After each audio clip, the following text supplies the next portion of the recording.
j'ai ce badge vert dans mon portefeuille. C'est un badge qui est livré par le CACP. C'est un peu l'organe officiel qui chapeaute toutes les églises protestantes de Belgique. Et il y a écrit dessus Martin Bracker, c'est mon nom. Et en dessous, il y a écrit ministre du culte. Apparemment, je suis ministre. Apparemment, comme on dit à Liège, je suis ministre. J'ai pas le salaire de ministre. En Belgique, c'est 10 000 € par mois, apparemment. Je suis preneur, mais non, ça n'arrivera pas. C'est pas grave. J'ai pas un horaire de ministre non plus. Je sais, j'ai un horaire un peu chargé, mais comparé à ce que certains d'entre vous doivent abattre, j'ai pas trop à me plaindre. Un jour, j'ai dû écrire un texte en néerlandais. Et je devais parler justement de cette fonction de ministre du culte. On met MDC parfois après de mon nom dans certains documents.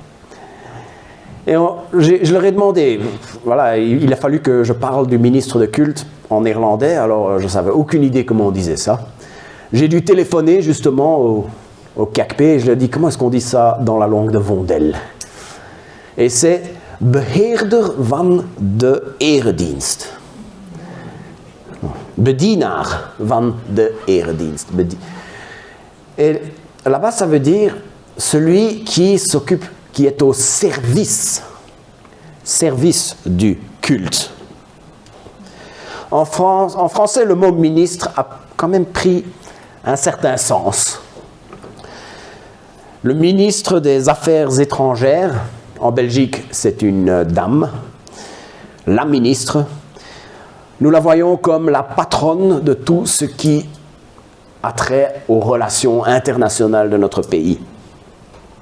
Mais à l'origine, le mot ministre, si on regarde dans le sens latin du terme, c'est un ministre, c'est un sous-fifre. C'est celui qui sert. C'est celui qui agit pour le compte de. Donc, la ministre des Affaires étrangères agit pour le compte des électeurs. C'est notre sous-fifre, en quelque sorte. En quelque sorte, bien entendu. Les ministres agissent pour le compte des électeurs. Être ministre, c'est en fait effectuer un service. Et je crois que, je ne sais pas si vous l'avez remarqué dans tout ce que j'ai dit jusqu'à présent dans ce culte, nous sommes tous appelés à servir d'une manière ou d'une autre. Nous sommes tous appelés à servir. Vous l'avez peut-être remarqué que depuis que je suis ici, je fais un petit peu attention quand je parle de ce que je fais. Je ne parle pas de mon travail de pasteur comme étant un métier. J'évite de dire des trucs du genre « je dirige cette église » ou de dire « j'exerce mon métier ». J'ai la fonction, j'ai le titre de pasteur. J'évite ce genre de choses. Et je l'ai dit plusieurs fois, j'espère que vous l'avez remarqué, je préfère dire « je sers en tant que pasteur ». Et je crois que c'est l'attitude que le Seigneur attend de moi.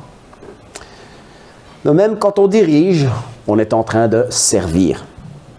Et dans le passage que je vais lire à présent, il est question justement de ministres, de gens qui sont nommés spécifiquement pour un service. Alors nous avons l'habitude de les appeler des diacres. Et c'est d'ailleurs le mot que je vais utiliser à partir de maintenant. Nous allons lire ce passage dans 1 Timothée au chapitre 3, les versets 8 à 13. Les ministres, les diacres, pareillement doivent être dignes, exempts de duplicité, d'excès de vin et de gains honteux. Ils doivent conserver le mystère de la foi dans une conscience pure. Qu'on les mette d'abord à l'épreuve et qu'ils exercent ensuite le ministère, s'ils sont sans reproche. Que les femmes de même soient dignes, non médisantes, sobres, dignes de confiance en tout. Les ministres, les diacres doivent être hommes d'une seule femme et bien diriger leurs enfants et leur propre maison. C'est ceux qui ont bien exercé le ministère s'acquièrent un beau rang et une grande assurance par la foi qui est en Jésus-Christ. Timothée devait nommer des anciens pour diriger l'Église et il devait aussi nommer des diacres. Et tout comme pour les anciens, il insiste beaucoup sur une chose. Il insiste sur le caractère. Le caractère que les gens doivent avoir. Et on peut remarquer qu'il y a beaucoup de similitudes entre ce qu'on attend des diacres et ce qu'on attend des anciens. Beaucoup de similitudes. Et en fait, comme elles sont similaires, je ne pense pas que je vais m'attarder longtemps dessus. En gros, si on veut faire très court, il cherche des gens honnêtes, il cherche des gens sérieux, il cherche des gens qui sont attachés à la foi, des gens qui sont fidèles à leur femme.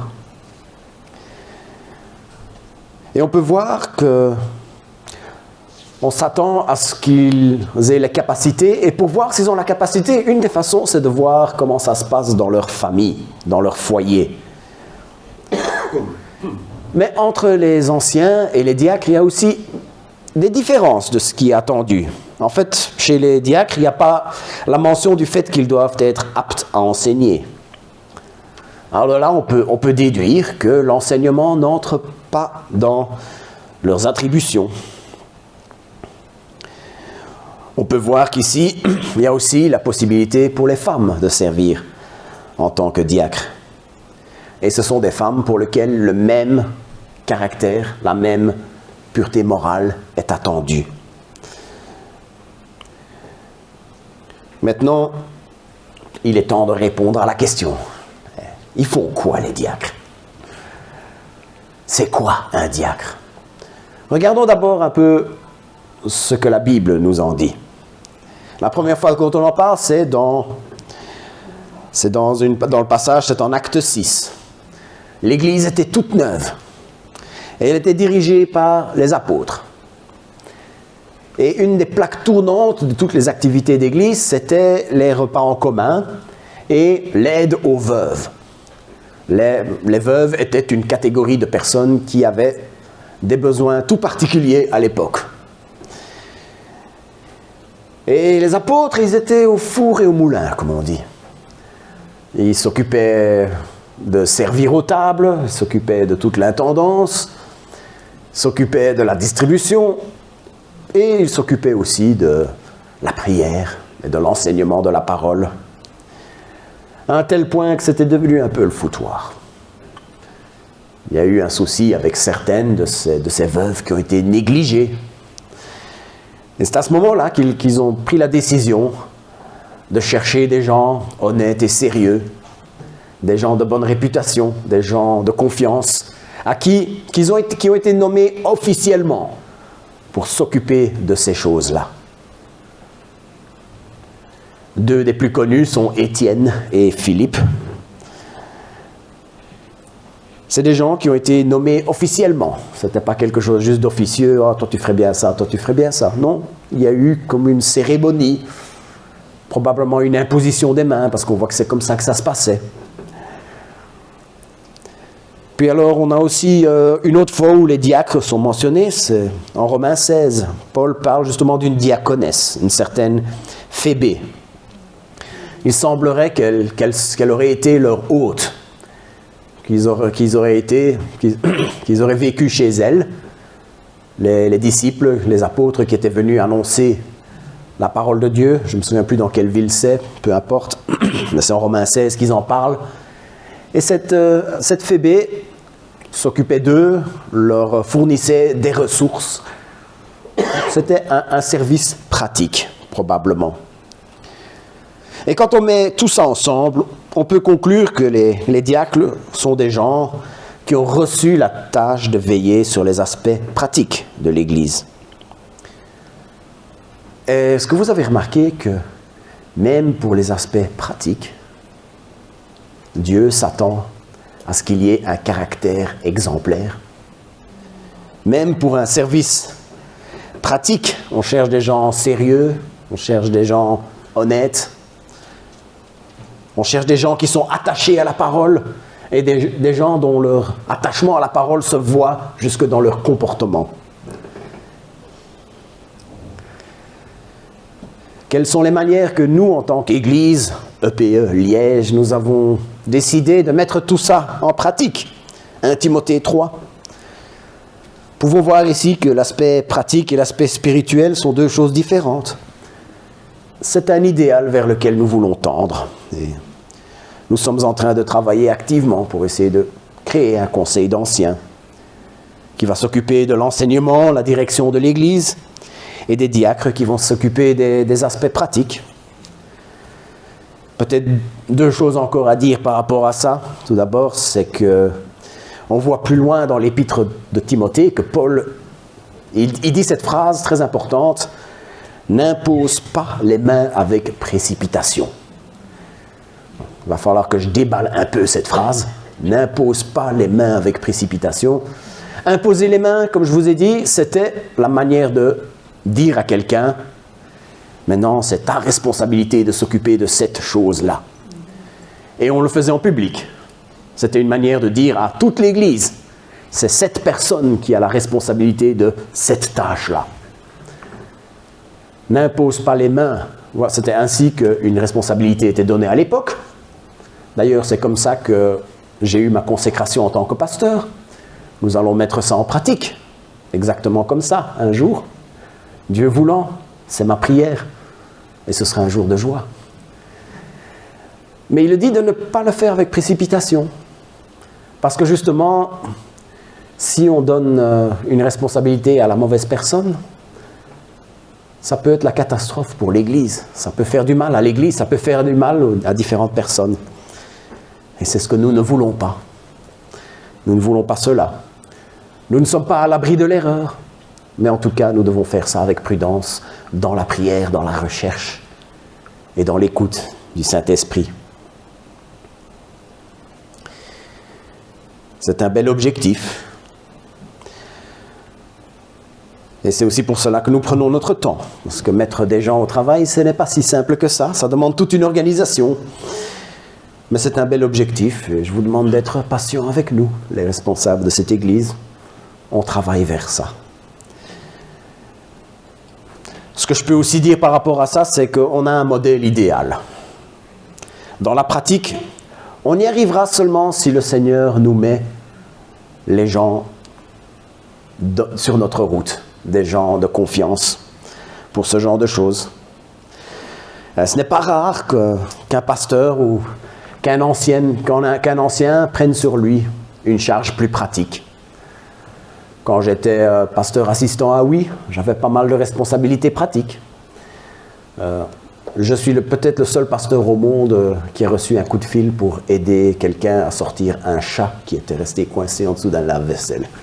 C'est littéralement arrivé une fois. Ça m'est arrivé, bon, et je pense pas que... J'étais la personne pour le faire à l'époque. Je pense pas que j'ai commis un péché en faisant quelque chose de pratique. Il n'y a pas de mal à ce qu'on cumule les deux. Que quelqu'un qui a une charge d'ancien, qui a une charge de diriger, qui a une charge d'enseigner, de temps en temps se salit un peu les mains, de temps en temps faire quelque chose, ou même être responsable de certains aspects pratiques, ce n'est pas forcément interdit. Mais il y a un idéal que la parole de Dieu nous présente ici, et un idéal vers lequel nous voulons tendre. À nous de pouvoir observer, de voir qui sont les gens qui répondent aux critères et à qui nous pouvons faire confiance pour différentes choses. Et peut-être à chacun dans le corps de Christ de veiller sur leur vie à répondre à ces critères, parce que ce sont des beaux critères, ce sont des beaux objectifs, ce sont des belles choses qui plaisent à Dieu et pour lesquelles il vaut la peine de se décarcasser, des choses qu'il faut poursuivre. Celui d'être sérieux, celui d'être honnête, celui d'être attaché à la parole. Et que cet attachement à la parole puisse se voir jusque dans nos comportements. C'est ce qui est attendu des diacres, c'est ce qui est attendu des anciens. Mais en fait, c'est ce qui est attendu de chacun d'entre nous. Nous sommes tous appelés à servir. d'une manière ou d'une autre.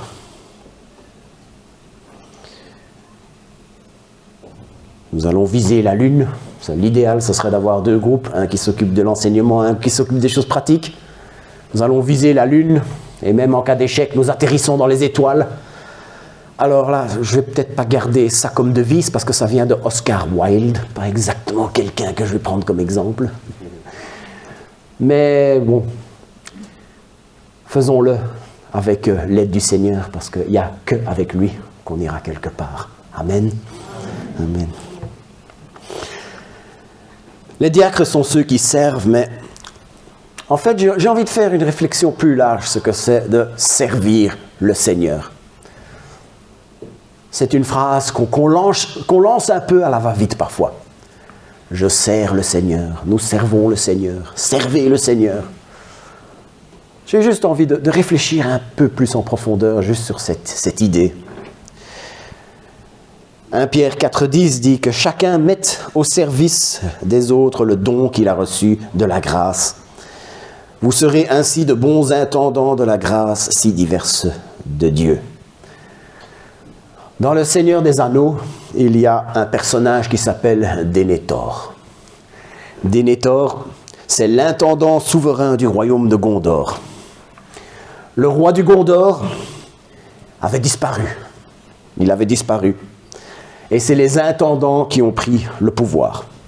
Et pendant 23 générations, le trône blanc, là au-dessus, était vide. Le roi était absent. Et il avait nommé quelqu'un quelqu'un avait été nommé, et pendant 23 générations, c'est les intendants qui se sont occupés des affaires. Le royaume n'était pas à eux, mais ils avaient reçu la charge de faire fructifier le royaume. C'est un peu comme ça avec nous, à une grosse différence que pour nous, le trône n'est pas vide. Dieu est bien présent. Dans ce cas-là, le roi est absent. Mais Dieu donne à chacun d'entre nous des dons. Et les dons que nous recevons de Dieu sont les siens. Nous ne les avons pas parce que nous avons un mérite quelconque. C'est pas parce que je suis un chic type que Dieu m'a donné certains dons. C'est pas parce que vous êtes super beau, chacun d'entre vous, que Dieu vous a donné des dons. Non, ce sont ces dons qu'il a donnés par grâce. Et c'est une grâce diverse qui fait que les dons vont être divers et variés. Et justement, c'est un témoignage de la grandeur de Dieu, le fait qu'il donne autant de dons, aussi divers et variés. Et notre responsabilité, c'est de le faire valoir pour Dieu. Nous sommes les intendants des dons que Dieu nous a donnés. Chacun d'entre vous, vous êtes doué pour quelque chose. Dieu vous a rendu doué pour quelque chose. Peut-être que vous le savez, peut-être que vous ne le savez pas. Encore. Nous les avons reçus par grâce. Ce n'est pas parce que nous avons une valeur particulière que nous les avons reçus. Ces dons sont à Dieu, pas à nous. C'est donc pour lui qu'ils doivent servir. Et ce petit verset nous dit aussi comment nous devons utiliser ces dons que Dieu nous a donnés. Ce qui est attendu de nous, c'est de mettre ce don au service les uns des autres. Dieu nous rend doués pour servir le corps de Christ. Il est possible de prendre ce don et de le garder pour soi. De dire, c'est à moi, c'est mon précieux, tant qu'on est dans le Seigneur des Anneaux. Il est possible de prendre ce don, de le garder pour soi et l'utiliser pour ses propres intérêts. Si on est doué pour la musique, on peut s'en servir pour conduire le corps de Christ dans la louange, ou on peut s'en servir pour les chants hypersexualisés du monde. On peut utiliser le don pour ça. Ça ne plaît pas à Dieu, mais c'est physiquement faisable, et il y en a qui le font. Si on a vraiment le sens des affaires, le feeling des finances, on peut s'en servir pour devenir un requin et s'amasser en écrasant. Oui, c'est faisable. Ou alors on peut s'en servir pour soutenir justement l'œuvre de Dieu, l'avancement du royaume de Dieu, la proclamation de la parole, répandre l'amour de Dieu de toutes les manières possibles. Si on est du genre à vite se faire des amis, c'est un don. C'est un don qu'on peut utiliser pour manipuler, pour vendre des choses qui valent rien. Mais c'est aussi où on peut s'en servir pour arriver à ses fins, juste en charmant les gens. Il y a des gens qui ont ce don et il y a des gens qui s'en servent mal de cette manière. Ou alors on peut s'en servir parce que les gens qui ont ce don de pouvoir se faire vite des amis, ils ont aussi cette capacité de pouvoir créer une ambiance dans laquelle le corps de Christ peut être édifié, où nous pouvons nous encourager les uns les autres, nous encourager à aller de l'avant, relever ceux qui vont mal, encourager ceux qui ont besoin d'encouragement. Tout ça, ce sont des dons que Dieu donne. Utilisons-le pour les frères et sœurs. Utilisons-les pour le corps de Christ. Quand je dis le corps de Christ, oui, je parle un peu de nous, oui. Tous ceux qui sont dans cette salle. Mais je parle de tous les chrétiens de par le monde. De ceux qui sont dans les autres églises de Liège, les autres églises de Belgique. La famille mondiale de ceux qui ont reçu le pouvoir d'être appelés enfants de Dieu. Posons-nous régulièrement ces deux questions. Est-ce que j'utilise bien les dons que Dieu m'a donnés? Est-ce que je fais tout ce que je peux pour servir le corps de Christ? Qu'est-ce que la Bible nous dit encore par rapport aux dons? Galates 5,13. Mes frères, vous avez été appelés à la liberté. Seulement que cette liberté ne devienne pas un prétexte pour la chair. Par amour, faites-vous plutôt esclaves les uns des autres. Servez-vous plutôt les uns les autres, pas les uns des autres, les uns les autres. Christ nous a libérés. Nous sommes libres des chaînes du péché. La parole de Dieu nous dit même que nous sommes libres de la loi. Génial, je peux faire tout ce que je veux. Est-ce que quelqu'un va oser dire amen? J'espère que non. Ben non. Cette liberté n'est pas là pour que nous puissions faire tout ce que notre chair désire. D'ailleurs, la chair désire rarement des bonnes choses, n'est-ce pas? Quand j'étais en salle des machines, on a eu une fuite sur notre compresseur. Le liquide de refroidissement avait fui. C'était justement pour l'AERCO. On était en Asie du Sud-Est. Il faisait très très chaud. Et l'AERCO ne fonctionnait plus. Alors on a vite fait un petit raccordement pour faire venir de l'eau fraîche pour pouvoir refroidir le compresseur pour qu'on puisse de nouveau avoir un AERCO qui fonctionnait. Et il y avait un tuyau flexible qui traînait par là, qui était accroché au mur. On l'a vite raccordé et l'AERCO a redémarré. Le lendemain matin, nous avons notre responsable de sécurité hygiène qui est descendu. Et il a pété une case. Il nous a fait un non, non, non. Ce tuyau-là, c'est votre lance incendie. Vous faites quoi? Vous faites quoi quand il y aura le feu? Vous n'avez plus votre lance incendie maintenant. Il a fallu qu'on répare ça très vite pour ne pas avoir d'ennui. Dieu nous a libérés. Ce tuyau ne servait qu'à une chose, éteindre les incendies. La liberté que Dieu nous donne ne doit pas servir pour faire ce qu'on veut faire. Il ne doit servir qu'à une chose, à être esclaves les uns des autres, à être les serviteurs les uns des autres, à être au service de Dieu. Et le service de Dieu, clairement, dans tout ce qu'on voit, dans tous ces versets qui parlent du service, parle du fait qu'on est au service les uns des autres. Nous sommes appelés à servir Dieu dans son corps de Christ. Libérés pour servir le corps de Christ, et regardons comment le Seigneur peut nous donner la joie pour le faire. Et ça me mène jusqu'au troisième passage qui parle de servir l'Éternel. Et ce sera ma conclusion en Colossiens 3, les versets 23 et 24. Quoi que vous fassiez, travaillez-y de toute votre âme comme pour le Seigneur, et non pour les humains, sachant que vous recevrez du Seigneur l'héritage en récompense. Servez comme des esclaves du vrai Seigneur, le Christ. Tout travail que nous faisons, il faut le faire à fond. Tout travail que nous faisons, faisons-le à fond. Ultimement, celui que nous servons, c'est Dieu. D'ailleurs, ça marche dans ceux qui travaillent dans le privé, ceux qui travaillent dans vos boulots séculiers, ça marche pour ça aussi. Faire les choses à fond, parce que ultimement, c'est Dieu que nous servons. En fait, nous n'avons pas à impressionner qui que ce soit. C'est Dieu que nous servons. Et si nous servons de manière digne, comme le Seigneur l'a prévu, il y aura une récompense à la clé. Les récompenses de Dieu, il y a une chose qu'il faut vraiment comprendre par rapport à ça.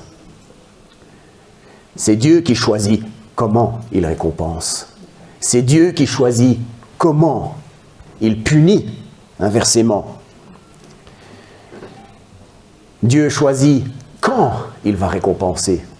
Dieu choisit quand il va punir. On ne manipule pas le Seigneur.